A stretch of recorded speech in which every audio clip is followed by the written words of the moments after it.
Harper One and HarperAudio present Win the Inside Game. How to Move from Surviving to Thriving and Free Yourself Up to Perform. By Steve Magness. Read by Mike Chamberlain. For Hazley, explore widely, be curious, surround yourself with good people, and hold firm to the values you care about the most. Introduction. Why you often struggle to get by. Chapter 1. We are all in survival mode. I was frantic. My mind was racing. Overcome by stress and anxiety, I found one thought repeating in my head. What do I do? I left my desk, searching for privacy and solace in the Mia Hamm building of Nike's world headquarters in Beaverton, Oregon. Tucked away in the stairwell, I turned to the only people I knew I could trust. I was 26, supposedly working my dream job as a coach for the world's premier professional running team, the Nike Oregon Project, and I called my parents, pleading for advice. My boss wanted me to fly across the country to Houston to test a new supplement. Not to pop a pill, but to have a liter of an amino acid called L-carnitine injected straight into my veins. It wasn't the first time I'd searched for answers, and it wouldn't be the last. I am a whistleblower. About a year after standing in the stairwell, I reported my experiences to the U.S. Anti-Doping Agency, USADA.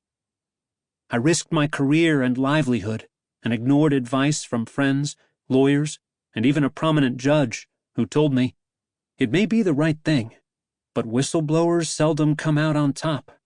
You're risking your career before it even gets started. And he was right.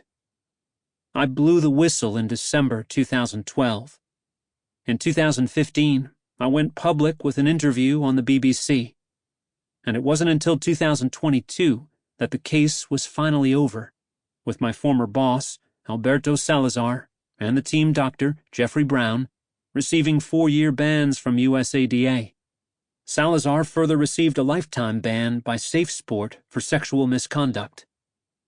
I witnessed a lot of crazy and surreal things, from anti-doping violations to gray area use of supplements and medicines, to all sorts of shaming bordering on verbal abuse. Whistleblowing was miserable. It dragged on, taking over my life and leaving me feeling at times alone, lost, and stuck. When the bans were announced, friends called and congratulated me, told me I was vindicated, and spoke about my courage and willingness to stand up and do the right thing. A win for clean sport, they said, as I got a hearty pat on the back.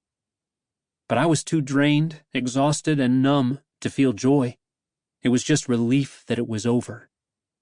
That day in the stairwell wasn't the glorious moment my principles shone through. It wasn't a time when I spoke truth to power.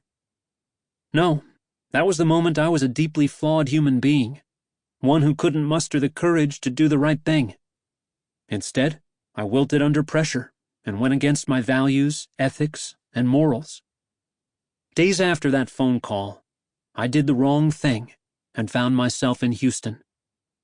I had decided to follow the lead of my physician, who also happened to be the team doctor, and my boss, who, long before he became a coach, was a legend in the sport I loved.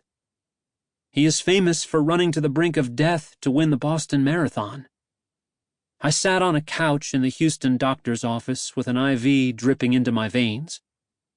The substance wasn't illegal, but the method of delivery was. I didn't realize this at the time. I was naive and too trusting. Everything was fine, I was assured.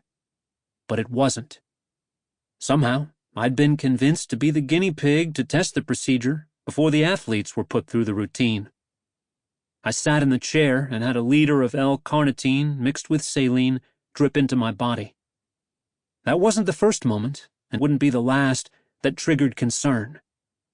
There was the time I came across official documents from the director of the Nike Sports Science Lab that noted a teenage athlete was presently on prednisone and testosterone medication. Sample complete. Ready to continue?